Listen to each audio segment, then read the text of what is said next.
All right, we're good to go. We're good to go. Okay. Okay. Let me Great tea right now, cuz. That's what's up. Great tea in the building. Great tea in the building. So, yo, we can start three, two, one. What's up, y'all? It's your main man, Jay Sands. Sands on sports, hip hop, and sports entertainment at its finest. That's right, y'all. The big kid is at it again. Season 8, episode 1 Trey. 143 in the building. First hip hop sports podcast started in 2007 with my brother from the Four Square Miles, money earning Mount Vernon, Grap Lover, youngest soul brother, and did the first interview '08 for All Hip Hop with Royce the 5'9", and look here, 26, still doing them, man. This is what we do. Hip hop and sports entertainment at its finest. And I got my co-host with the co-most out on the West Coast, but not on the West Coast. But we're gonna keep his business low unless he reveal it. But besides that, this is my man right here. We're gonna say your full name today. Tahir Jahi Wilson. Hey, Pace, what's good? What's I'm good? good, What's cuz. How good? you doing, man? I feel fantastic. You know what I mean? I've Yeah. been hitting this effect fitness up every morning. You know All what I right. mean? Those who know about that know where I am. You know what I'm Yeah. saying? So I've been drinking my fruit juices, drinking my water, Yeah. my greens, Hydration. and working out in the morning. So yeah, I feel fantastic and Yeah. I'm ready for another episode of Sands on Sports. You No heard? doubt. Yo, I went to DC last night, saw Souls of Mischief. So shout out to the Souls of Mischief. Mm, They ripped it. Casual, of he's a beast. So it was great. I course. got, you know what I mean? Dale was real vibey. So yeah, it was a real good night in DC. So shout out to those brothers, man. And Mm. today in sports history, let me come back to that. Today, there's a few of them, but I'm going with my alma mater, University of Cincinnati, in 1961 beat the Ohio State Buckeyes. We got that NCAA basketball championship. Yeah, they're Bearcats, baby. That's what we got. So, yeah, we beat Ohio State, and that happened today in sports history. But let's talk about today, cuz. How Mm. was, like, we're not going to reveal, but how was the flight? Because flying in America is crazy right now. Let me tell you a secret. Y'all Private need jets. y'all need to get y'all need to get global entry. Uh, y'all need to do your due diligence when it comes to travel. But to answer your question, out of LA, I didn't run into a whole bunch of lines. You know what I'm saying? I've been seeing, what's happening in Texas and in ATL, some of the hubs here in the Yeah, States. But honestly, I haven't experienced it. I had a very pleasant trip on Delta. yeah. And yeah, we'll see on the way back. We'll How see. about that? Yeah, yeah, We'll see on the way back. But yeah, the airlines, surprisingly, given what's currently happening, was great. yeah, yeah. Kendrick Perkins, he said, "Yo, I'm turning." He said he was in line. He just left. He said, "Man, I'm in. I can't do this, man. I can't do this, man. Word." But hey, we have a very. We're talking about a very special guest today, bro. I'm talking about somebody who the foundation, a lot of people can say that they laid something down and the culture ran with it. And this is one of these brothers right here we have today, man. And honestly, I've learned a lot more about him in the last 4 months than anything. You know what I mean? So it's a pleasure and it's an honor to have the brother Rich Nice on Sands on Sports. Rich Nice, how you doing, my brother? Luke, great day to be alive. Y'all hear me good? Yeah, here you good, man. If Here I'm you bright good. enough, I can make it a little more lighter. I don't know what's going on. If I'm no. Well, hey, that's on you, man. Now, if you want to give the ladies something, you can make it a little more lighter, but we can keep Oh it no, no, underground. no. I'm not even. I'm just saying. I want to make sure we good. I don't want to Oh be like, yeah, yeah, yeah. We look like good. you We just witness protection or something. Like I don't know. well, yo, man, check this out. If you don't mind, could you give the people a 20-second bio about yourself? Man, I don't. It's so interesting because I just we just had I do a radio show outside of Sway in the morning and the stuff I do with Sway, but also I do a radio show in the Caribbean on 96.1 Vivid Streaming. and we just had our what do you call it? Our month, our history month. Gotcha. And the co-host of the show had did some research and read a bio about me and everything. And I was like, yo, that's incredible. But it's so limited because I've done so much. Because I started at a young age. I started writing songs for Critique Atlantic Records in the 7th grade. Wow. So when I came into the game, I came in as a young kid. A lot of pizza parties as a kid. That songwriting money was a lot of pizza parties. Pizza party, you know. right? So to give you a brief synopsis, is came into the game as a songwriter in the 7th grade. Was able to advance on as a b-boy and as a DJ and a graffiti writer. The last thing I did was pick up the microphone. And it was a fantastic thing. I actually picked up the microphone because it was a 15 people line waiting to DJ. And I was like, I'm not waiting this long to DJ, but nobody was on the microphone. Yeah. So I was like, oh, well, that's where we at. And, you know, it was off to the races. First rapper signed to Motown, first hip hop artist, I should say, signed to Motown Records. Me and my brother Jesse West signed shortly after me. I mean, like moments after me, you know, few months after me.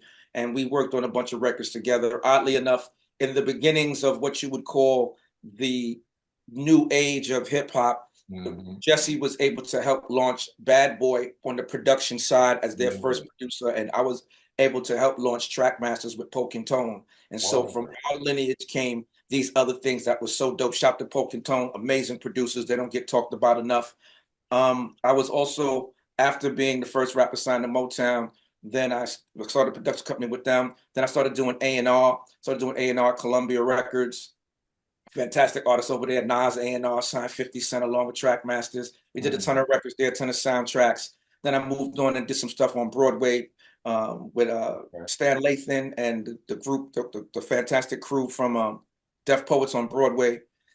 Excuse me, and that was a Tony Award, so it's fantastic to go from Grammys with Trackmasters to Tony Awards with Stan Lathan and the crew. And then my good friend Shaka Zulu and Jeff Dixon had me come and do some A&R with them in Atlanta. I got to learn my whole Southern hip hop experience. Shout to Pimp C, who literally took me on my education between Pimp C and Shaka Zulu. I learned the Southern hip hop region, and that was a fantastic voyage. You know, shout to my brothers there forever, and just continue doing A&R and a lot of consulting. Started working in film and TV. I have a distribution company. I do a lot of distribution. I've distributed over 600 titles. With my titles, I've also did a lot of licensing to film and TV. I was blessed to be the music technical advisor on Hulu Wu-Tang American Saga seasons 2 and 3. Shout to the RZA and the whole crew over there. R.I.P. to Power, who that's the last time we got to really connect during the series, like to really connect. And it's been a lot. I've been in education, hip hop education. I'm actually, you know, in my office right now on campus, and I've been doing a lot of stuff with that. I'm on the board of the Hip Hop Education Center with Martha Diaz. Shout to Martha Diaz. I do consulting and different things on the board with the Hip Hop Museum. Shout to Rocky and the whole Hip Hop Museum crew. And just really blessed to be, you know, in this hip hop culture from a young age all the way to, you know, a grown age, and still making records, still producing. I got new artists that's coming out, new music artists I got from Germany, from Sweden, from Africa, you know, from the South Bronx, from the Caribbean, you know, so my ears are to the ground consistently. You know, it's interesting for me. It's like I just really stay focused on being creative, and it's been working for my whole career. Yeah. Hey, Tahir, you're probably a witness. This is the first bio that went over 20 seconds, and I loved it because that shit was dope. Rich Nice on the building. Rich Nice in the building, yo. It's so much. It's so much. I apologize for going over. It's No, just that shit was dope, bro. Hey, that was dope, man. I love. You had to share that. You had to. When you start looking at someone's timeline, how can you leave those out? You know, how can you leave any of that out? So and it's easy for someone to just say, "Hey, that's Rich Nice, the rapper that was on Living Color." You know what I mean? And you're like, "Whoa, man!" So, like you said, you want to update that bio. I'm the first one to do a Living Color. I did it first. Wow. I did it before anybody. Shout to Rosie Perez. Rosie Perez, we was on tour. And at the end of the tour, Rosie said, "What are you doing when we finish?" The tour ended in Anaheim, California. I said, "Well, I live in LA now." She was like, "Great, I got something for you." And then a week after the tour wrapped, she called me. She was like, "Hey, they're gonna start adding performance to In Living Color, and I told them about you, and I think you'd be perfect to do the first one." And I did the first one. I did it first, and then Latifah did it right after me. The same day. My show was whatever something 90, and her show was something 91. Wow. Man, it was so dope that day. I got to meet everybody. History, man. Well, check this out. Let's swing it to sports real quick, man, and ask you. You're from New York, correct? NYC? I'm from the Caribbean originally, but I was raised in New York. What borough? The Bronx. Home of hip hop. BX. Okay, got you. Y'all, yeah. Got to be careful about the BX dudes, man. And have a busted car window. So you got to be careful. Yo. So, but anyway, man, what is your favorite football team? Buffalo Bills. What? So you were Griselda back in the day. So I went to school upstate New York. Okay. I went to a culinary arts school because I grew up. My dad's a chef. I grew up in the culinary arts business, and so I went to culinary arts high school, culinary arts college. My college is 30 minutes from Canada. It's a place called Lake Placid, New York, where they did the Winter Olympics back in the day, Saranac Lake. And the nearest city to us at that time was Buffalo. And I played football growing up, and I loved playing football in the snow. All this sunny football, that's corny to me. I like football in the snow. Yeah. And so they would have these games at Buffalo, and at that time, they wasn't really winning, so you could go and get tickets the same day. So we would load into my boy's truck, and we would just drive to Buffalo and go to the games. And it'd be snow, and we sitting there with our coats in the snow, watching the football games. And I just stayed riding with them. I stayed riding with them. Unfortunately, the New York Giants, I liked them for a minute. Yeah. And they got so racial with what they was doing. So I had to tap out on them because that racial shenanigans was just too much. And then, the Jets was ridiculous because we still ain't had a black quarterback that could really, it just got ridiculous. And so, I honestly stopped watching football when Kaepernick took the knee and the treatment they gave him. I retired from football when he retired because I just felt like it was just so rude and disrespectful that these guys are risking their lives every day, every Sunday, every game. And he did a respectful thing that was talking about people killing people of color in America, and you thought that was disrespectful to your game, not the lives that were lost. Not when you sing the Star Spangled Banner and the second verse is disrespectful to black people. Like, I can go down the line. Yeah. You know what I mean? And we all still stand for it. And this guy takes a knee respectfully. Like, he asked what would be the respectful thing to do, and they said, take a knee. And he took a knee, and you banished him from the game. Yeah, he was done. I was good. I tapped out at that point. Real quick, back to Buffalo. You ever see OJ play? No, I was okay, a little bit after OJ. Okay. OJ. Yeah. You're talking about the 80s and 90s, not the 70s. Jim Kelly and Andre Reed. Yeah. What about baseball? Yankees all day. Okay, Yankees. We can get that. The team with the most championships of all time. Yeah, we've heard. Oh, hey, we've heard it because we're from the city where they got the most football championships of all time. Yes, but but nothing beats baseball. True. I'm a baseball guy, so you won that one. And last, what about hoops? You got favorite hoop squad? New York Knicks. Got you. The Knicks. What they gonna do, man? Yo, listen, it's interesting, man, because, it's like it's taken us a while to get our footing and get our traction together. And, I'm still waiting to see if we're going to slip and somehow acquire LeBron James to retire as a New York Knick, because it seems like, we have a history of grabbing players past their prime just for their name to sell tickets, and it's some of that Dolan loves to do, the Kiki Vanderway, the Xavier McDaniel. He's been doing it for years. Yeah. So, and there was a deal on the table one time for LeBron to come And Nike said they would underwrite it because they wanted to do a big billboard at JFK saying King of New York. Yeah. You know what I mean? And so hopefully this doesn't happen. But I keep saying it out loud so I can hear what Knicks fans' response is. And everyone's like, nah, we don't want LeBron. But people that didn't get to live with LeBron and see LeBron would love to have him in New York to watch him retire and just, see him for a season. But I'm not one of those people. But Yeah, LeBron might have another 3-4 in him, just to be honest. The way he dunked him, he might have another 3-4 in him at least. But check this out. Did you play? He's ain't gonna let him sit down. No, they ain't gonna. No. But let me ask you this: you started music young, so did you play any sports growing up? I played every sport. I played baseball, basketball, football, soccer, wrestling, boxing, lacrosse, tennis. Word. Swimming. I got trophies in every one of those sports. I grew up in a neighborhood that we shovel snow to shoot hoops. Yeah. I grew up in a neighborhood that we would go out and even hockey. I learned to skate because my pops was a skater. Okay, I learned to skating on the frozen Hudson River. Word. Okay. So wait, are you a Sabres fan or Islanders or Rangers? Hold on one second. He about to be he about to bring out hockey stick. Stanley Cup. What was your man that played for the Rangers? I forget, man. Hold on, man. Wow. Hold on, man. This is what I wore to work today. What? This is what I wore to work today. Ooh. I've been a Rangers fan since Phil Esposito. Word. Okay. Yeah. Shout out to Dave New York, man.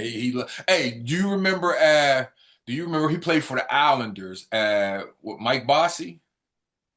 Right. Remember Bossy back in the day? Yeah. Hey, like I said, we had a professional hockey team too, so I knew a little bit about hockey growing up because we always had the Penguins. Well, let me ask you this: do you have, because you didn't play all these sports, you got all these trophies? Do you have back when I played story?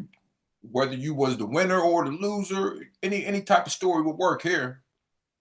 Let me see.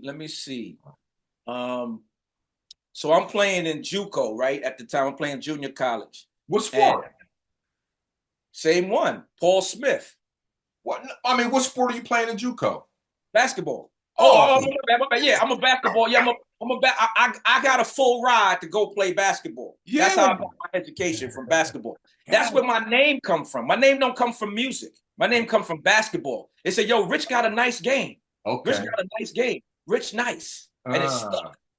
But when I was playing basketball, my rap name was MC Richie D. Yeah. I had a whole nother name. I was a little guy. You know what I'm saying? But my game was, he got a nice game. Rich got a nice game. Yeah. I was an excellent defensive player because I was taught defense creates offense. Yeah. So I scored 10 points a game just from ripping your guard and laying it up. They're like, yo, this guy's killing you. Like, what? And that's how that was my thing, to put the pressure on the guard so heavy that's where my points is coming from.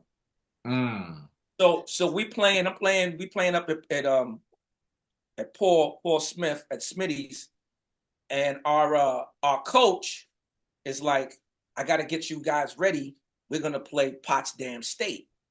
Potsdam State at the time was on the cover of Sports Illustrated. They had a dude that was on the cover dunking, and I was like, yo, you sure you want to play this guys? Like, our team is good. We were 26-4 that season. But still, we JUCO, they D3, but they real D3. They Sports Illustrated D3. Yeah. I'm like, and really only because of the school. The players wasn't D3 players. Yeah. And so coach said, don't worry. I'm going to toughen the guys up. You from the city, so you'll be good. And he takes us to scrimmage at Clinton Correctional Facilities. Bruh, I ain't never been to jail in my entire black life. Yeah. They looking at me like, Rich is gonna hold us down. Because it's only like, it's a lot of white guys on the team, all my brothers, great guys. And maybe 4 or 5 black guys and 8 white guys. 8, 9 white guys. The white guys is looking at the black guys like, protect me. Come on, hold me down. And I'm looking at them like, bro, I'm just as scared as you. Like, but I'm not gonna show it. Like, we gonna get it on. We get on the court.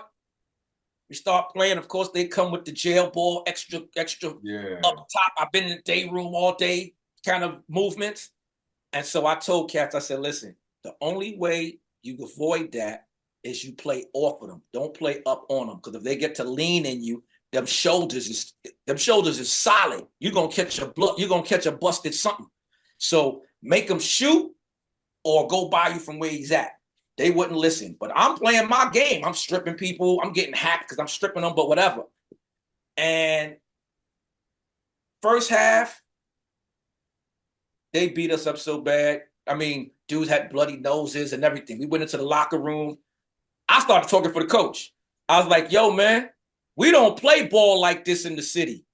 Yeah, we getting beat up out here. Like, why y'all acting like y'all scared to put y'all elbows out? Like, can we play ball? And the coach cut me off. Yeah, we got to play. We got to play. Come on, blah, blah, blah. Go back out. We warming up. We getting it together. And now he starts all 5 black players. So I'm like, we shorter, but he's trying to make a statement like, y'all beat my white boys up. Let me put my black boys out here to give you some strength. And so it's my man Paris from Philly. He from Nicetown. So he ain't soft. My man Dennis from the South Bronx. He came up there with me. It's me. This other dude, we call him Junkyard Dog because he was just mad scrappy. Like he didn't care about nothing. Like he was just, he was ready to scrap it out. And another cat. And so the 5 of us is out there. And I told him, I said, hey man, our focus is to not get taken advantage of. That's it. If we lose, we lose. But we're not gonna be taken. We're not gonna get punked. We're not gonna look soft. And so we giving them the what? Yeah. And they looking at us like, oh, they done brought out the tough guys. And it was a whole switch of dynamics to where now our scores catching up. Now we winning by 2-3 points. So the coach is like, okay, these guys are tired. Takes us out, put some of the other guys in. They see that we could actually win.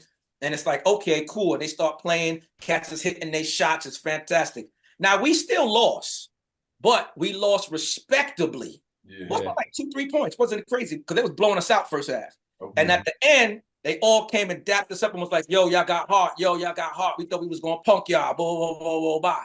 So everybody felt good going back. And the coach was like, okay, we ready for Potsdam State. We ready because we played against some inmates that, and then the joke was, whoever got the lowest points, we leaving you at the prison. Wow.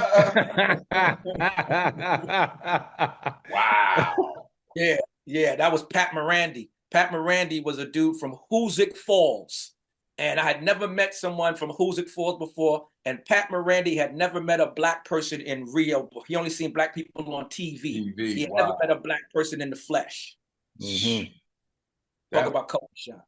That Rich, man, this is amazing, man. You got all dope stories. Yo, we are out of the first quarter and we are headed into the second quarter. And to start the second quarter, I mean, you're the fucking man, so I might as well ask you now, man. You got Jay-Z tickets? No, you know what? I do got some Jay-Z tickets. No, for this year coming up.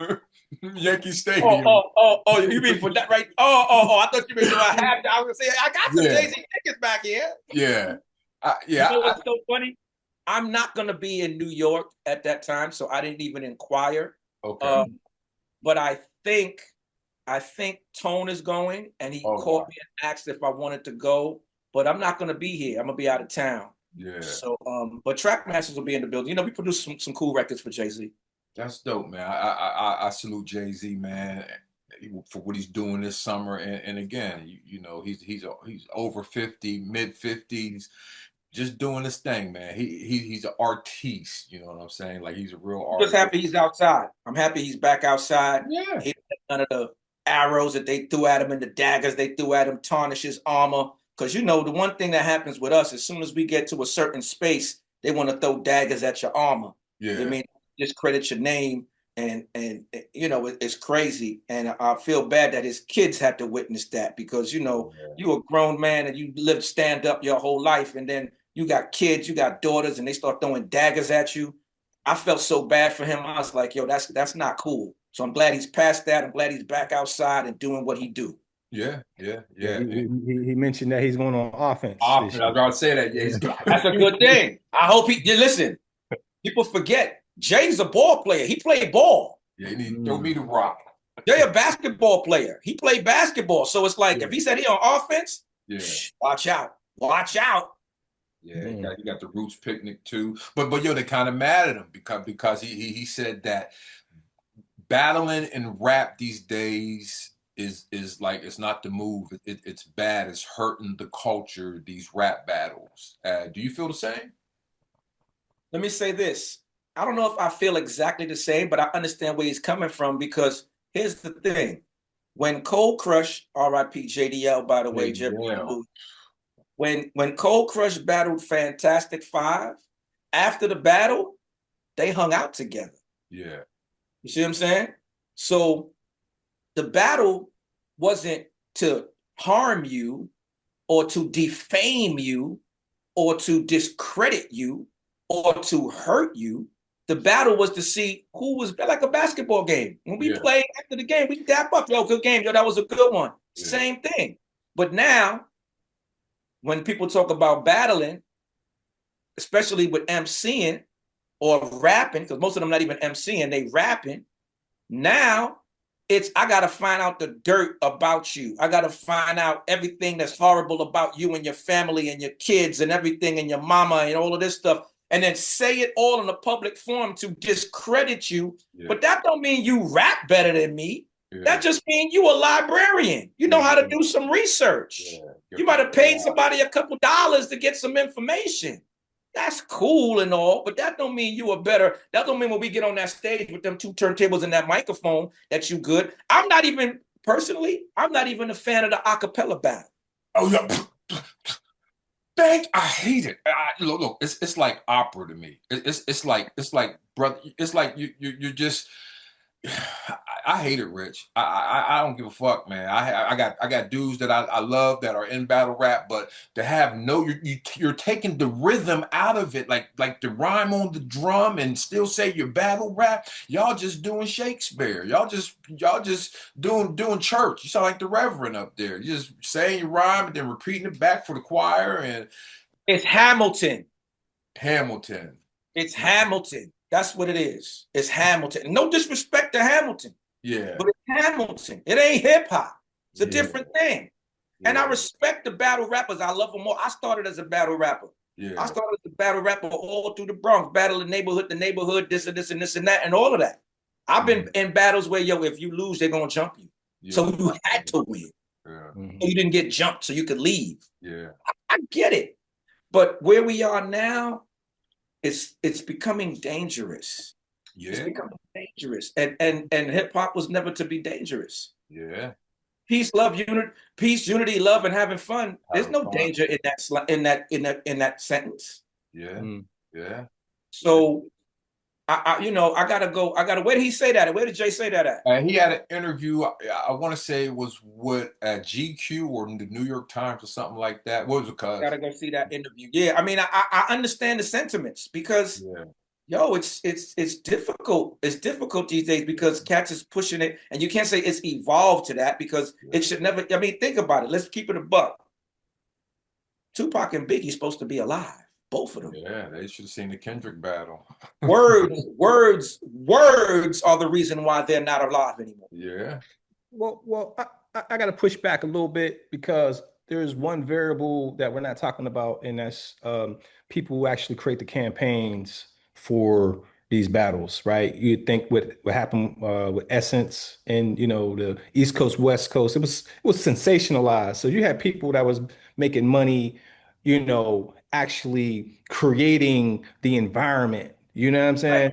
right. We as MCs are competitive by nature. You know what I'm saying? And there's points in battle rap that I think are great because it sharpens people's swords, and also it weeds out the weak. But we also gotta admit that there are people, not just in the battle world, but just in general when it comes to music, incentivizing a certain type of behavior. You know what I'm saying?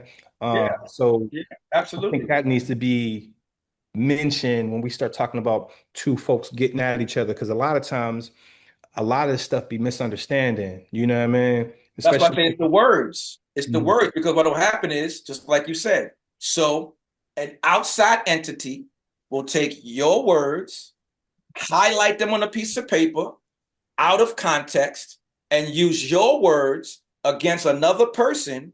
And now that ignites someone else with them to go, hey, man, you see what this fool said about you? What he said? Look. And now the words are taken out of context, but it's still your words. And they're exaggerated and blown up to mean something out of context that they don't mean. But they're using our words against us. So that's why I said it's still the words. You're saying words that, you know what? Let me be very clear in this statement that I'm saying so that it can't be misconstrued. It's like sound bites. Somebody could take pieces of this interview and chop it up and make it sound like we said something completely different. You know, that happened to me on MTV. I was talking about something, and I was talking about a guy who I was close friends with, and they took it and chopped it up and spun it around and aired it. And he called me like, yo, bro, we not friends no more. And I was like, what? And he was like, you just said on MTV. I was like, nah, I said, and luckily for me, I was recording myself for my own little camera that I could send him my whole clip and he could go, yo, they dirty. I can't believe they took what you said and edited it to that. Yeah, no, that's, and I guess that's we're both saying the same thing, because just like these words here on this podcast could be flipped and bounced for a narrative, so can these artists. And I guess that I guess the point is more community in hip hop would be ideal, right? Also, yes, and I also think now, for me personally, I don't want to see you do a battle record in the studio and then somebody do another battle record in the studio. And no. You a MC, you a MC, get on that stage. Where's the DJ? Throw on that record. You get a mic, you get a mic. Let's go. Wow. Let's go. All that record. Nah, you got time to sit in the studio and get 15 people give you ideas. Yeah. You got time to sit in the studio and make 25 calls. Oh, is baby mama live where? Oh. No. Get on that stage with that microphone, with that DJ. Check 1, 2. Yo. What we doing? What Jadakiss said? Yo, Tech, let's make something happen. Yeah. Classic clip. Play forever. You know what I'm saying? Let's make something happen. Damn. Yeah, that was my thing with Drake, is that when I love Drake, I think he can flow, but when I'm listening to it, I'm like, who is writing it though? Like I can't trust it was his. Like I've never felt that about a rapper before, for real. I never really even cared like that, for real. But when I hear Drake, I'm like, damn, did he write it, or did somebody, like, I think about that when I listen to him, like, that was fly, but did he write it? And that I've never really cared too much before, but for some reason when I hear Drake, I just wonder who wrote the shit. And Kanye too. Now that I heard Kanye had a lot of, because I knew Kanye could rap back in the day, but now you hear that he has all these writers that you wonder, you hear new Kanye verse, did he write it? You know what I mean? Yeah, Kanye don't hide it. Kanye has a number of writers that work with him. You know, a shout to his whole crew of writers. I know some of them good guys, and he gives them credit and he pays them, which is good and rare in hip hop for someone to get paid and credit. So, shout to Ye for that. No doubt. No doubt. Well, check this out, man. We are going out of the second quarter. I think we need a new horn, man, because this don't be showing up in the podcast. I don't be hearing the horn in the podcast. I don't hear no horn. Yeah, exactly, man. I gotta get a new horn, man. I gotta get a new horn. I'll set up the Rodecaster Pro next time. This is the new horn. This new horn don't show up. It's just make my ear go deaf. But anyway, halftime, man. I want to talk about the draft. The NFL draft coming up in Pittsburgh the end of April, which I might go to, but also the military draft, which might be coming to a block near you, because they just raised the age for the draft. So if you could be, 42 now, and you can get drafted. 42. And what's so scary about that is that, they raising it because they want us. Yeah. That's what they want. They want us. They not raising it because they just want to raise it to, it's like, nah, we want to get a couple of these black dudes off the street and they at that age where it's like, yeah, I think it would work perfect for them. Mm-hmm. Yeah, it's tricky. It's tricky. Yeah, I mean, because they deploy what 2,000 troops already? Yeah. They deployed 2,000 troops, and so now they said they want to do 5,000, so they did 2,000 first. Yeah. Mm-hmm. And so who's going to be the other 3,000? Hey, you saw where the person invested 1.5 billion like 5 minutes before he announced the ceasefire. Y'all ain't see that? Yo, listen. Yo, there's all type of I've been trying to tell flags. people.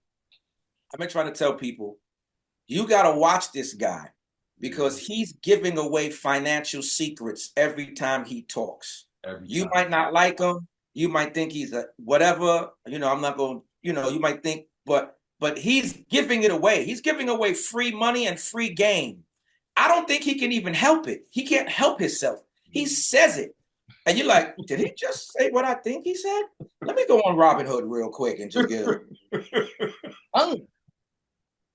Listen, Rich, I've been saying that. I've been telling people over and over. I'm like, yo, he pulls the curtain back and lets you see what's going on behind the scenes. Yeah. Pay attention. You can make some bread. And you know these Republicans, they don't care nothing about no legislation that's going to add a bunch of red tape. You know what I'm saying? They trying to get rid of the tape so they can get to the bread. So as they get to the bread, time for y'all to, or time for us to get some bread too, start thinking for ourselves, creating our, supporting politicians that's going to put together pieces of legislation for us. You know what I'm saying? Period. You know what I mean? So I agree. I agree. But the sad thing about us is that we can line up for the new Jordans. We could line up for Jay-Z tickets. We could line up for Beyonce tickets. We could show our vote online for Drake versus Kendrick.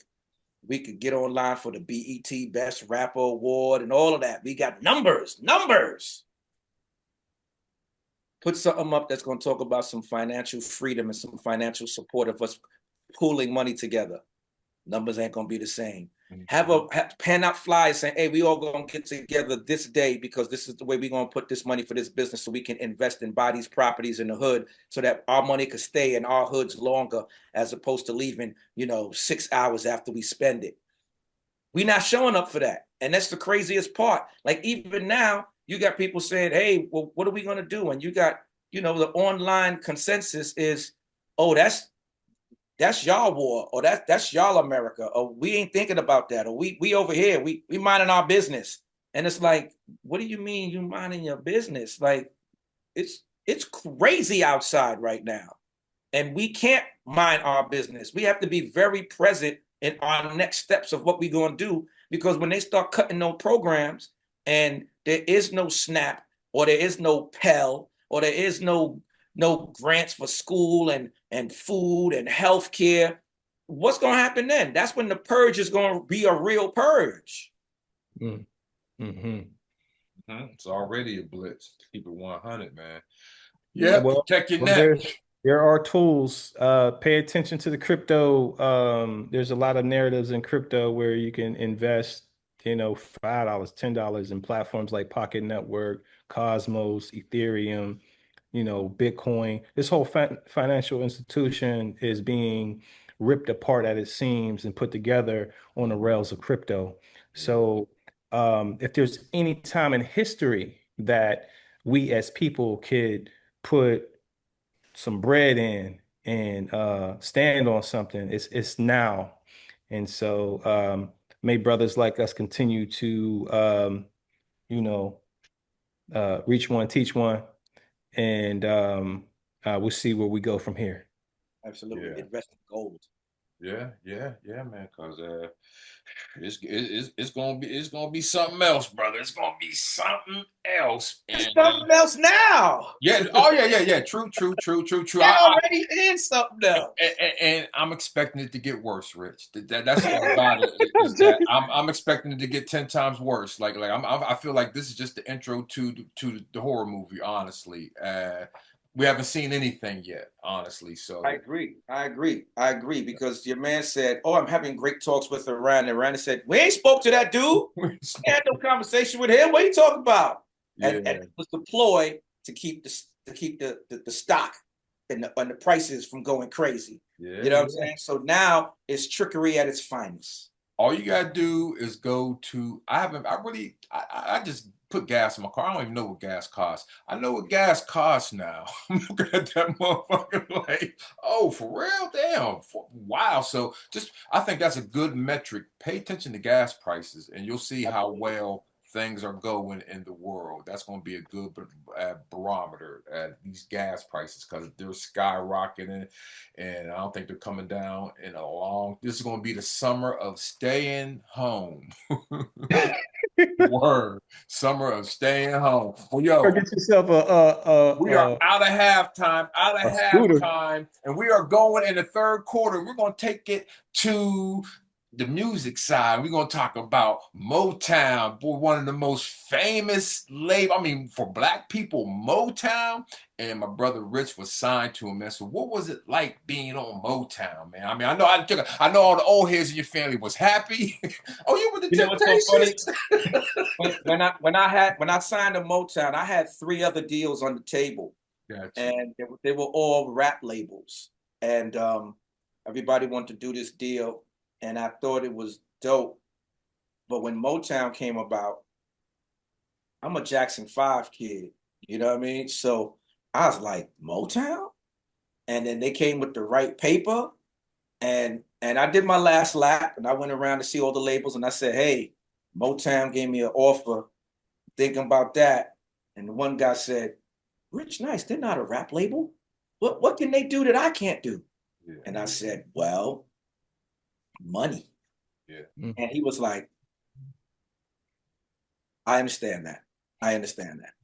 And so being the first hip hop artist there was great. Jackie Jackson walked me around the building in LA, and that was so cool. And to meet the staff with Jackie Jackson walking me through. This was the last year that Berry Gordy was there. So Gerald Busby was taking over and Berry Gordy was exiting. And so in California, Motown was on 16 and 17. And so the label at that time was on 16. And then Mr. Gordy moved upstairs to the 17th floor for Motown Productions. But he would come back and forth because he still had artists and different things on the label. And so it was fantastic. I was doing installs with El DeBarge. I was going to radio with the Temptations. It was just a fantastic thing to be. I mean, I was a senior in high school. To be, a senior in high school and signed to Motown and video on TV, and girls are looking at me like, I saw you on TV. Yeah. And I'm just like, whoa, that's crazy. Mm-hmm. And it was a special time. It was a special time back when a record deal actually meant something. Yeah. And when people said Motown recording on it, they turn and look like Motown. It's like, yeah, I'm from Motown. Did they expect you to sing? It was like, it's so funny. When they found out that I was a rapper, they was like, Motown doing rap now?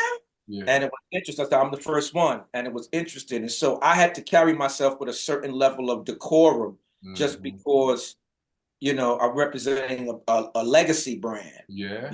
And at the time I was talking Black Power, but also like Marvin Gaye's my favorite artist. So my whole mindset was to be able to capture the Black mentality and the Black cultural movement at the same time with the love man and the party, and to be able to have the mix of the best of both, which is really what hip hop has always been about.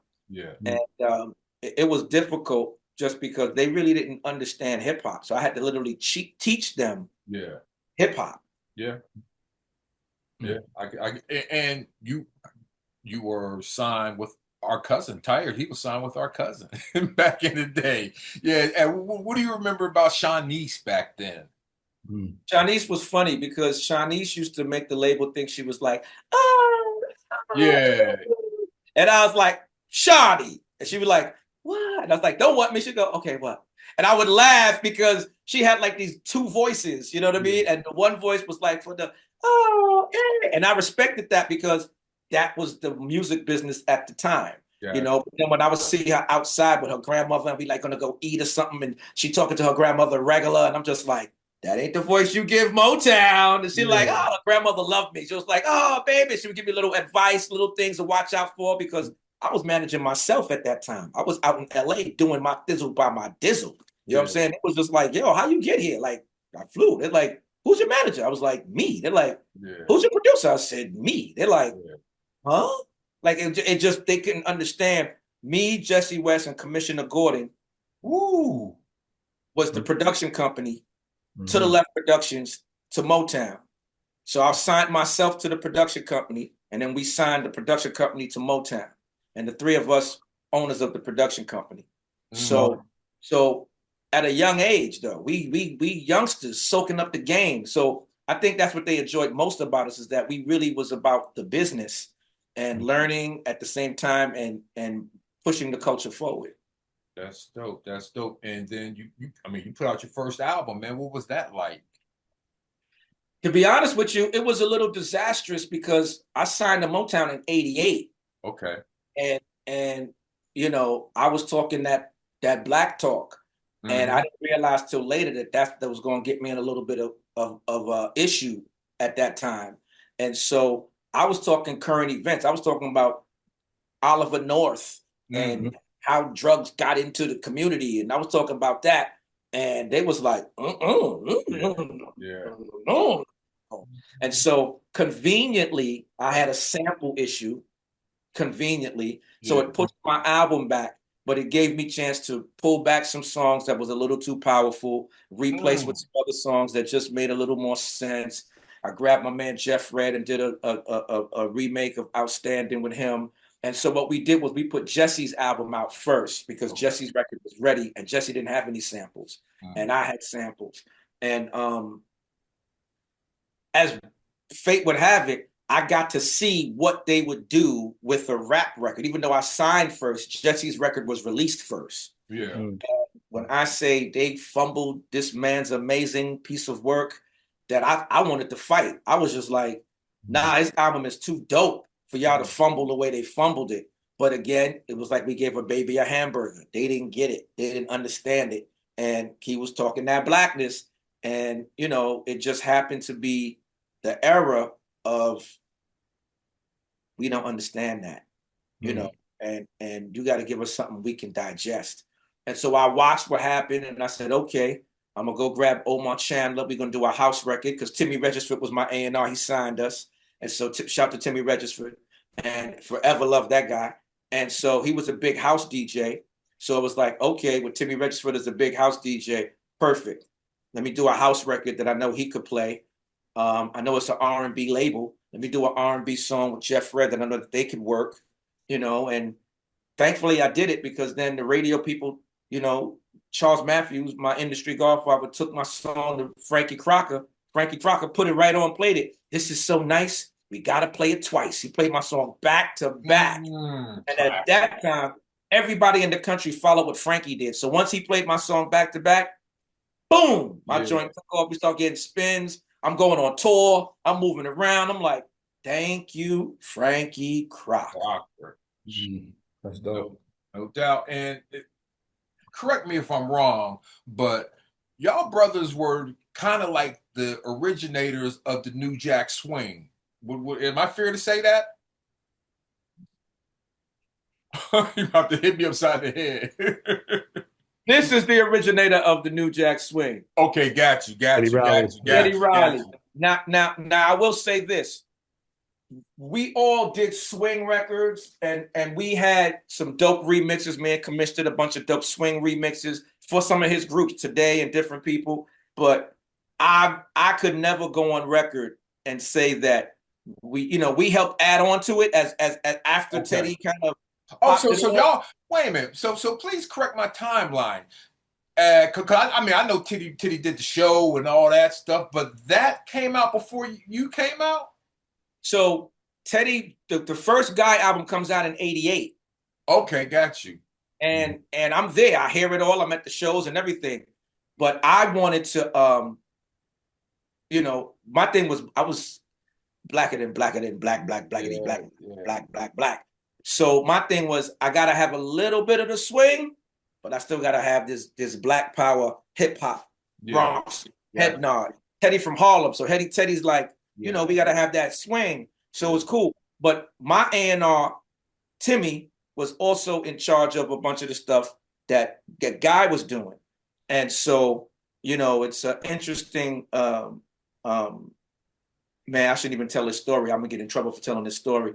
Yeah, in trouble. So look at me. Go ahead, tell it. So there was a time with this first album when Gene Griffin was supposed to be the executive producer of the album, and on it had said Andre Harrell instead of Timmy Regisford. I mean, instead of Gene Griffin. And so they had called a meeting in my A&R's office where, you know, I'm in there with Timmy, and Timmy's like, I got a meeting, you know, you guys, you know, about to start. So we leave. But when we leave, we see the people coming in, and the story goes, Gina's in the office, Timmy's in the office, Andre's in the office. And it gets to a heated conversation about whose name is supposed to be executive producer of the Guy album. And Gene was so gangster. Gets up, takes Andre's glasses off his face, punches him in the face. Oh shit. Timmy jumps up, yo, yo, yo, yo, yo. Next thing you know, James Griffin was the executive producer of the Guy album. Fucking right. Yeah, that's how you get it done. And from what I was told, he was supposed to be. And Andre was just like, whatever, you know, as the label head. Yeah. And a lot of people really was gravitated to Guy at the time. I was very blessed to be around to see Teddy and see what they was doing. And, you know, I know Aaron Hall, you know, I know Aaron for many years. Aaron's, you know, a friend of mine. And so is his brother Damien. You know, all three of them are friends. You know, we all kind of cut our teeth together growing up, you know, and Teddy is nothing short of a genius. Yeah. I always give him his props. Teddy's a genius. He did things that people wasn't thinking about. He pushed the envelope and inspired us all to do things. And we were doing our thing too. You know what I'm saying? Like me and Commissioner and Jesse, our big thing was blending live instrumentation with samples. That was our thing. That was when I play trumpet, I play drums, you know what I'm saying? I play keys, I play guitar. So for me, it was like, how can I put my live instrumentation on these beats? Because I gotta have my beats and then my rhymes on them. And so in that process, that's where a lot of the swing started to come in, you know, and thankfully it worked for a lot of records we did. Hey, how many rayon shirts did you have back in the day? You know, it's so funny, man. I'm gonna be honest with you. Because I was on Motown, I had a stylist, and this girl kept me in fashionable things. Yeah. So there was a few rayons. She kept fine cottons and some fine silks because I was like a fake pretty boy back then. You know what I mean? I was like, you know, I had to have my little smooth hat. You know, the hat. I had the bowler hat. Funny story about that. Your boy Bobby Brown runs up on me in the airport. Yo, where you be getting these hats from, man? Where you be getting? Because it was hard to find derbies back then. Yeah. And I was like, only because you my man. And I told him the spot in New Orleans. And he was like, and after that, it was a wrap. I see Bobby everywhere with flavors. I was like, yes, Bob, get him. Yeah. It was so dope. It was so dope. Shout out to Bobby Brown, man. I love that dude. Can you talk about some of your production? And I mean, actually, you on the boards making it happen? Oh man, I mean, so you figure, of course, my own project. You know, my album. At that time, I was doing a lot of stuff with Commissioner Gordon. We were doing a lot of like, at that time, they didn't call it remixes, they call it overdubs. So you would go to the studio and do your new music over whatever it was, and then they would take that and run with it. And the engineer or the remixer at that time would be the one that would take what you did and do different stuff. There was a song called I Want to Be Rich by the Calloway Brothers from back in the day. I actually rapped on that as well. And that's something that me and Commissioner Gordon cooked up, and it became the #1 record. And it was so weird because I didn't want to do it. And I was like, oh, this is like Yeah. Hollywood. I don't want to do this. And he Mm. was like, Timmy said, it's going to be number one. You Mm. decide. And he left the room. And I was like, how does he know? This is when I was still a little naive in the music business. How does he know it's going to be number one? Mm. Engineer laughs. Alan Gregory, love to Alan Gregory. And I said, all right. And I went and wrote 8 bars. He said, do another one. I wrote another 8 bars. Got in there and did it. Man, they played that song on In Living Color. Mm. I was like, they had the Fly Girls do a dance to it. And I was like, people say, yo, they're playing your song on In Living Color. I said, that's not my song, but that's my voice. Yeah. And I was bugging like, oh, this is crazy. And then it clicked. You know what I mean? But then after that, tons of production with track masters. I got fingerprints on Hate Me Now. Me and Tone worked a lot of that out. There's a song Hustlers and Killers that we did together. Just so many records with track masters that over the years, because we worked so closely together on tons of things.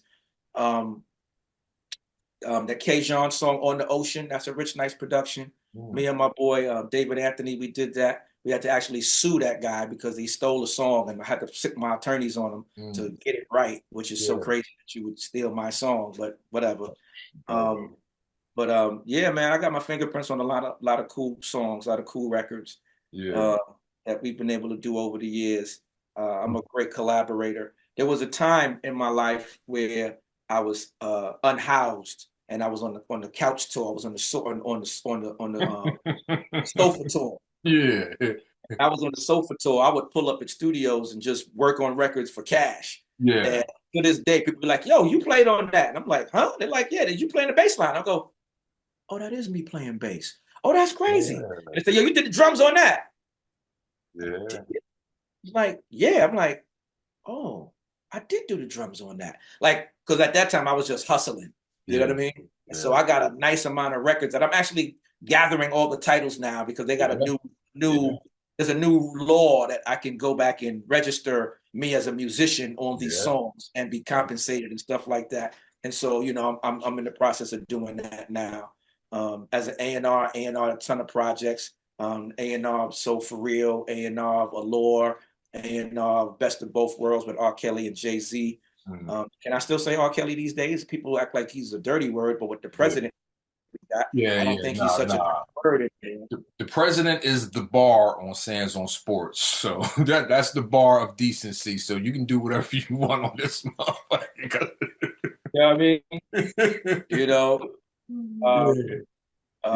tons of records, 50 Cent's first record, Nature, ton of soundtracks. You know, I should actually know more of my discography that I actually remember. I just don't, only because I just haven't really sat down. It's a job. That's a job. That's a job right there. To go back and catalog all that, especially digitally. That's a job. That's somebody get a salary for doing that. Matter of fact, you can pay Sansi. But yo, hey, one last thing, man, before we get out of the third quarter, they got a new piece of equipment out, the MPC sample. It's like a real small MPC. I seen Jazzy. Basically, man, the last 2 MPC products that I've saw, the new sample one that's real small that everybody's taking everywhere, and also they had this new one that's kind of big, like a mixing board that everybody was using. My question, matter of fact, shout out to my man DiBiase out on the West Coast, because that was my question. Where y'all niggas getting all this money from, or did Akai send you this shit? But I guess niggas is really copping. Because I saw Ski Beats was actually in the record store, but he bought 2 of them. But yeah, man, new equipment. I don't know, man. I might buy it though. Here's the thing. What I do for myself, every TV show that I work on, or every education gig that I get, or any gig that I get that I work, one piece of the money from that gig, I treat myself to a piece of gear. So whatever it is, instead of me going to buy that $300 pair of sneakers, or that $350 pair of jeans, or that $1,500 watch, or that $2,000 jacket, or whatever it is, I go invest in some gear, because the gear will make me money. I make one track on that drum machine, it paid for that drum machine 20 times over. You know what I'm saying? So I always think that way and invest in myself, because I remember the days where I had to borrow equipment, where I had to go to somebody's house and say, hey, could I put on headphones and do this remix in your house for an hour or so? Yeah. And they let me be in their house and do or work on the equipment and for an hour in headphones, and then record that beat to a cassette, and then go back to the record company a few days later and play them the cassette and see if they're going to give me the gig or not. And they go, oh, we like that. Can you just say, well, you know, I got to go in the studio to change that. This is just what and they go, okay, cool. And then they'll give you a studio budget or whatever budget, and you go do what you do. So I really respect equipment and equipment purchasers, people who buy equipment. Yeah. You know, as you see, I'm here, I got my equipment behind me. I got things on my turntables here. I got all kind of stuff around me, because I stay connected to making music and making energy and staying original, you know, because it's so easy to just go to one of the said banks that they got and get the loops that everybody has, and, you know, or go to AI and type in a bunch of craziness with AI and all that. And if it works, it works, you know. But for me, I'm proud of the writing that I've done thus far, and it's earned me awards. And so I'm going to bet on me before I bet on anything else. Dope. That's dope. That's dope. Well, check this out, man. We are going third quarter, taking it home, going into the fourth quarter. Don't nobody hear my damn horn anyway. Don't nobody hear it but you, bro. I'm over here like. That's the new horn. Next episode, we're gonna have a new horn. We're gonna figure that shit out. It's supposed to sound like a basketball arena in here. But anyway. Speaking of gear, I'll set up my Rodecaster Pro. You know what I'm saying? And listen, I have mine sitting right in front of me right now. Word, see? I have my microphone. This is a microphone. This is my Rodecaster microphone right here. Okay. My whole, you know. Hey, don't let me pull out the Newman mic. Fuck it, yeah. I mean, a little something over there. Something over there. Let me give y'all a little peek of the room. A little peek of the room. Okay, the lab. We getting the lab views. You see what I'm saying? So I'll be in here getting it on. You know. It is. Yeah. Well, hey, did you do a bracket, Rich? You still do brackets? My bracket was blown out the first day like everybody else. you picked too many underdogs. The only team I got left is St. John.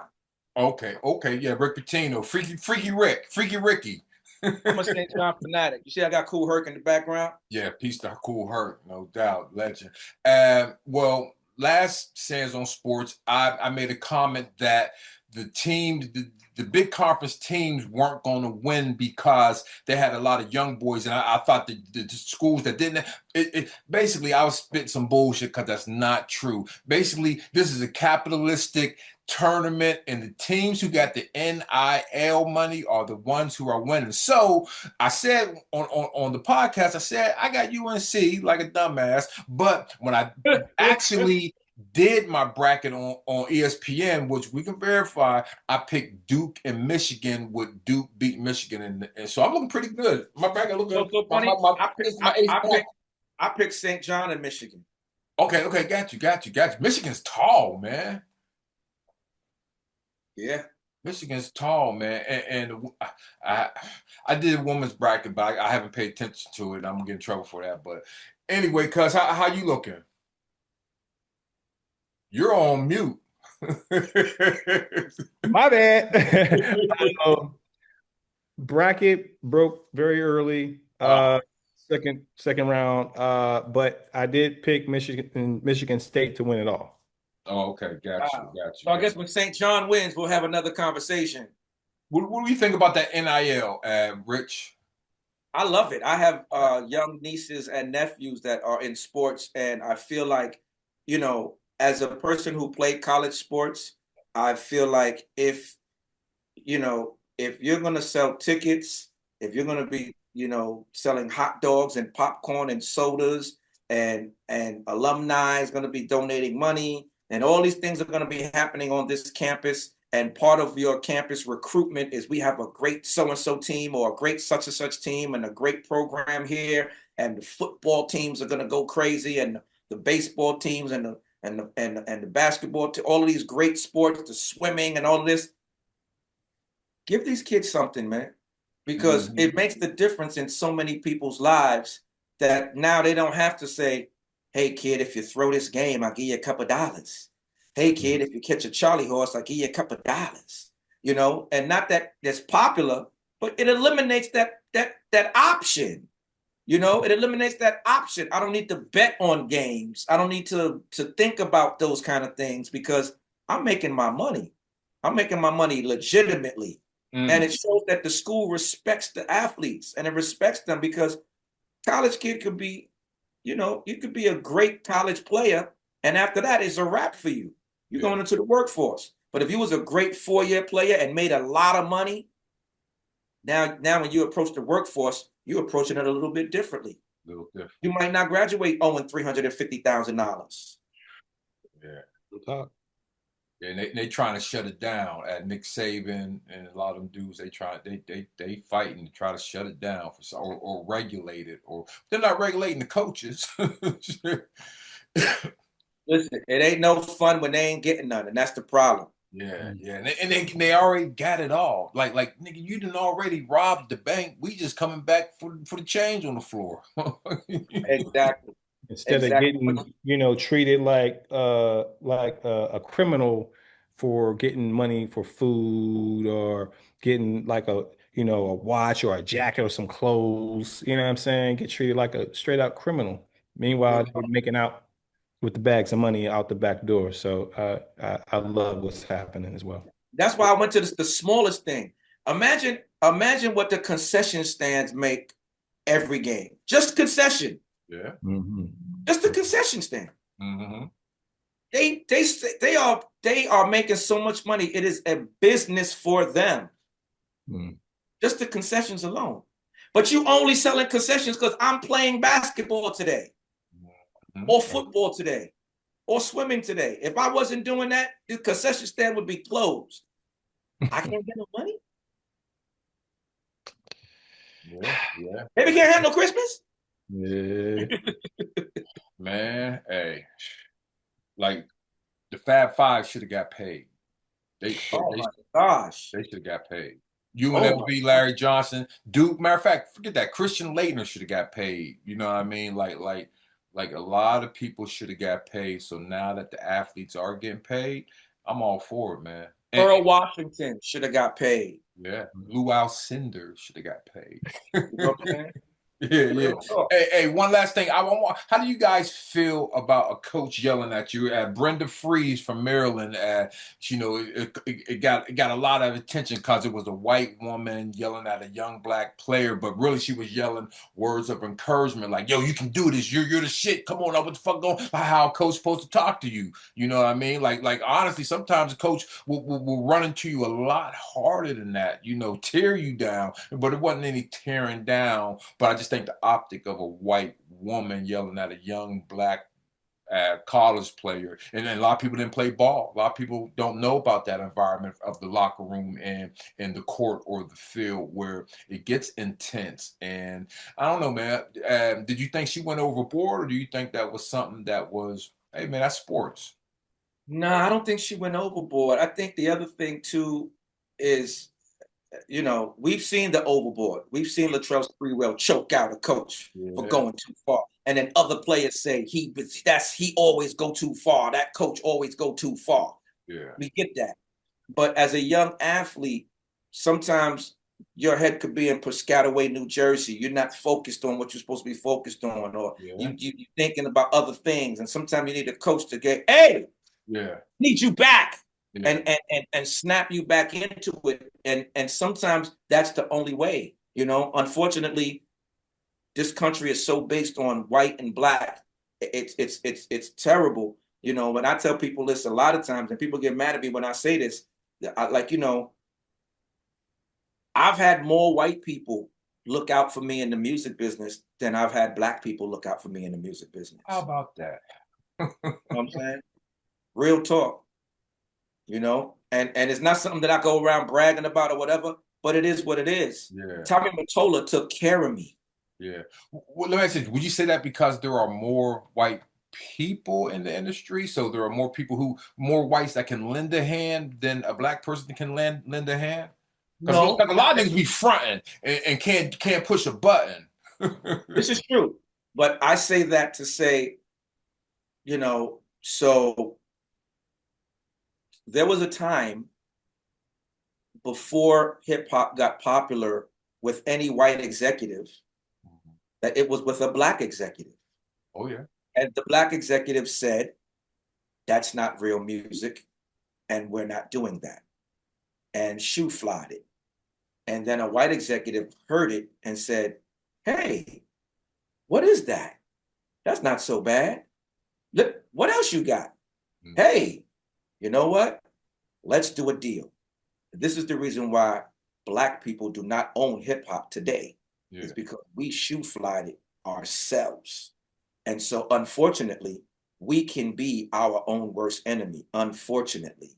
And we've been fighting our way back ever since to try and get pieces of it back. Is why people like Russell Simmons have become so important, to why people like L.A. Reid have become so important, to why people like Sylvia Rhone have become so important, because they were black executives giving young black men and women opportunities that we weren't able to get before, because there were other people that looked down at what we were doing as not music. Mm-hmm. So when I say more white people have helped me, I remember my first job ever in life was working at Columbia Records under Mr. Tommy Mottola. He didn't have no reason to hire me. I have no track record of signing records or anything, but I was a good ear and I could produce records. And he's like, I need that here. Come on, Polk. Come on, Tone. Come on, Stout. Come on, Rich Nice. Come on.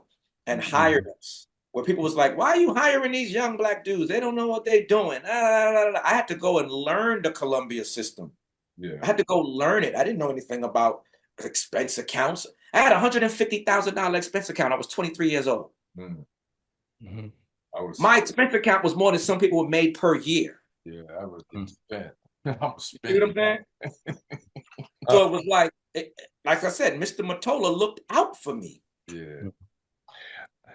What I will say about the coaching situation is, a lot of people have lost accountability, right? They don't want accountability, Um, a lot of folks have um, lost discipline, right? I think good coaches, especially, I mean, you think about the Bill Parcells, the Chuck Knowles, the John Thompsons of the world. They were, if you listen to their players that they coach, a lot of them seen them as father figures as well. So I'm for old school coaching all day, and I don't think what the woman coach did with the young black girl was wrong at all. But like we talked about earlier, is how people can take, I mean, video clips, right? Yeah. And turn that narrative into something that's going to be sensationalized, and which a lot of us pay attention to, right? They do it because we pay attention to it. We're more likely to click, we're more likely to talk based on that. So that's my point there. And then, white folks in, I was talking to my man Malik. He has a restaurant. Shouts out to Shea Butter. Has a restaurant out here, and we talked about how it's important that we create products for everybody. You know what I'm saying? Not just for black folks, but something uh, people outside of the culture are going to look within the culture and want to take part. So you carve out a piece for yourself that you can offer, you know what I mean, to these other groups of people who happen to be white, Asian, Hispanic, Indian, so forth and so on. And a lot of folks who um, tend to want to help, they see you as a bridge. You know what I'm saying? Like Tommy Matola, in your case, seeing y'all as boots on the ground, actually living the life. So he did that for you. He looked out for you, which is awesome, right? But he also seeing y'all as like a bridge that y'all live this. So he was intelligent enough to say, let me bring y'all on board to get things done. Absolutely. And you know what's interesting? We had him on Sway in the Morning, and Sway had asked him something similar. He said, "What did you see in Rich Nice and Commissioner Gordon at that young age? What did you see in them?" And he said something similar. He was like, "They live the music. They live the music. And living the music goes further any day than someone who sits and acts like they know the music." Because living the music it's like being a player. Playing the music, playing a sport is different than watching from the sideline saying what you should do. Two different things. You know what I mean? And so living it, he gave us a shot, and we didn't let him down.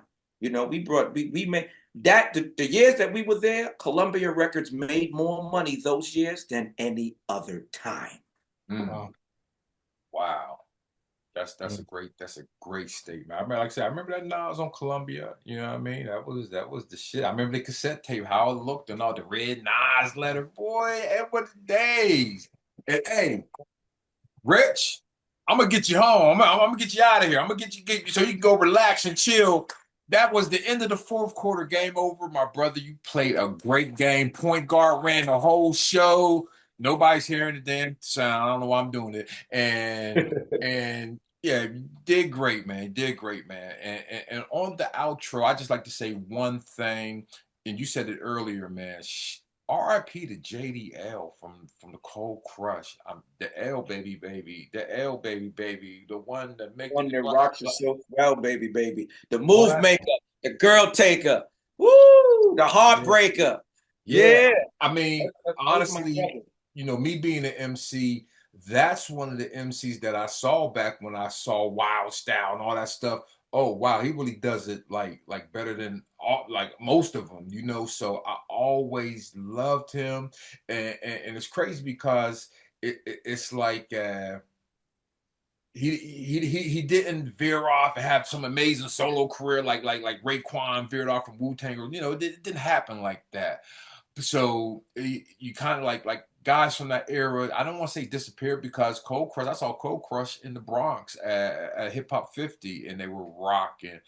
But it's just like you know, you didn't know what was going on with him. You didn't have any idea. It was just like we talked about energy. It was just some energy that I felt as a child, and he was a part of that. And then to just, you know, not know what's going on with him, and then blow, he's dead. And I don't know, man. It's happening a lot. He was battling some health issues for a while. Yeah. Excuse me, Easy AD, I'm in touch with on a regular basis. That's big bro. Okay. And you know, he fortunately, I was blessed that he called me and told me what was going on before it went to the internet, because I would have been just smashed and crushed to hear about it on the internet. You know, but when you think about JDL, you got to look at his influence. If you look at artists like Busta Rhymes is a JDL influence. ODB is a Busta Rhymes as a JDL influence. Flavor Flav is a JDL influence. Anybody who has an animated show on TV or on stage, Ludacris, all of those guys come from the blueprint of JDL, because that's the JDL, the wild on stage, the animated, the one that rocks your well swell, baby. You know, he had all of that, all those animations in the 80s, in the late 70s, early 80s. That's his animation as a performer that these guys grew up watching. You look at Leaders of the New School, that is a reminiscence of Cold Crush. Yes, you know, Coast Contra right now, that is Cold Crush. You know, all these new guys that have come out, you know, like you said, you saw these guys last night. That's Cold Crush. All these guys are from the blueprint of Cold Crush. And so, you know, I gotta say salute to my guy. He's gonna be dearly missed. You know, I'm working on something, you know, a Japanese overseas tour. I'm managing Grand Mixer DXT that did the first Grammy in hip hop with Herbie Hancock with Rocket. I'm managing Spoonie G, and we're working on going overseas. And the conversation that we were having was like, how can we incorporate Cold Crush? And we were hoping that JDL would get better, that we could make it happen. And it's very sad that, you know, it's something that we can't do in that fashion. But he's going to be dearly missed and forever memorialized and remembered. You know, I'm going to say his name as much as I can. Word. Appreciate that. Cuzzo, what you got on the outro, man? First, it was a pleasure to digitally meet you. Yeah. It's nice. Definitely great talking to you. Um, Check out rapify.net. You know what I'm saying? Create your profile page. I'm the founder. Share your content. We are curators of playlists as well. It's really about programming ourselves. Also, um, there's a book called Powernomics by Dr. Claude Anderson. Great book. I think every Black person here in America should read it, or all over the world. I think it's a great book. And lastly, get Bitcoin, get Ethereum, jump in the sandbox of AI and AI agents. Um, it would behoove us to realize what's going to happen moving forward. These AI platforms need to communicate with each other. And so there's gas fees. And imagine if you're able to make money off of each transaction in perpetuity, right? Imagine being able to make 2 cents for every email that was ever sent. That's that blockchain life. Absolutely. Yeah, so I would encourage all of y'all to throw in some prompts into your chat GPT or Gronk or Llama or whatever chat bot you prefer, and wage trailblaze much like Mr. Rick Nice, trailblaze a way for yourself in the future. Please. That's it for me. Rich Absolutely. Nice, man. Can you please let the people know how to get in touch with you if they want to get a funky interview like this? Because this shit was fucking amazing. Or if Oh man, listen. I'll be they honest want to do with some music business, how they get at you, Rich? I'll be honest with you. I don't do many interviews. This is only because it's you. That's the only reason why I'm doing this. This is because it's Oh, you. Other than that, I don't really be doing interviews. I'm the interviewer. I'm not the yeah, interviewee. You yeah. know what I'm saying? You can catch me at the A&R Room, the letter A, the letter N, the letter R, the word room on Instagram. I have a new show that we're doing, like I said, on Vivid Streaming and 96.1. It's called Campus Radio, where I take music and playlists from all of my students and students around the world, and they send us a 10 to 20 song music list of what they like. I have my students in my hip hop club. I have 106 hip hop club students, and we go through the list and we weed out the doubles and the triples, whatever, and then we select the best songs that were from this list, and I play a bunch of them every Wednesday from 7 to 10 p.m. People can stream it on vividstreaming.live. That's everything spelled normal, vividstreaming.live. I have a beautiful co-host. Her name is Laura D, the Laura Shout D. out to Laura D. Yeah, Laura D's a fine one too. Laura D's a fine one. Yeah, And Laura D's and shit. Yeah. yeah, and we do this show and we help to promote culture and music and health and relationships and interactions, not just romantic relationships, but interaction relationships with us. Because what I've learned from being on these college campuses is that the younger generation of 16 to 24 don't know how to communicate with each other because they live in a text world, and that's where their interactions happen. We threw a party and had guys and girls, and we thought the guys were going to ask the girls to dance, and the guys end up turning their backs to the girls. And I Yeah. was like, the girls is over there. And it was like, oh yeah, I'm gonna go over there. And they never did. And it made me realize that I have to teach these young men how to approach young ladies respectfully and without being embarrassed, and then give the young ladies the insight to be able to receive these gentlemen talking to them with respect and not in a different manner. And so that's what we're doing here at Campus Radio, and it's a fantastic thing. Shout to my Sway in the Morning crew. Shout to Sway. Yeah. He was just here over the weekend. We went to a Lord Sear's funeral. Lord Sear had a funeral. R.I.P. We lost Lord Sear. Big shout to Lord Sear, R.I.P. And we went to go pay our respects to the brother and his family. And I'm just here doing this hip hop work, man. I'm doing this hip hop work and connecting these dots. Shout to the Hip Hop Museum. Shout to the Hip Hop Education Center. Yeah. Shout to the first hip hop high school that's about to happen here in New York City. Wow. We're having conversations with them about helping them with their programming. And like I said, man, you can contact me there at the A&R Room. or Campus Radio Global. That's our Campus Radio one. And follow us, we follow back. You know, no request is too small or too large. And let's see what we can do. We're here to work. True indeed. And shout out to my cousin Rashad, because that's how we linked up, you know what I mean? Messing around with Rashad in that Listen, day. I play Rashad music on the show today, but the show is on right now. It's like we got another 30 minutes left. We're in the mix. Okay. And I played at least 3 of Rashad's songs every show. Oh, word. Okay, got you. Yeah.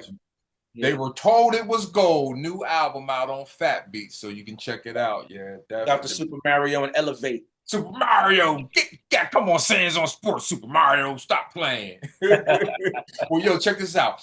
I'm Jay Sands. That's Tahir Jahi. That's Rich Nice. And this is Sands on Sports, and we out of here, y'all.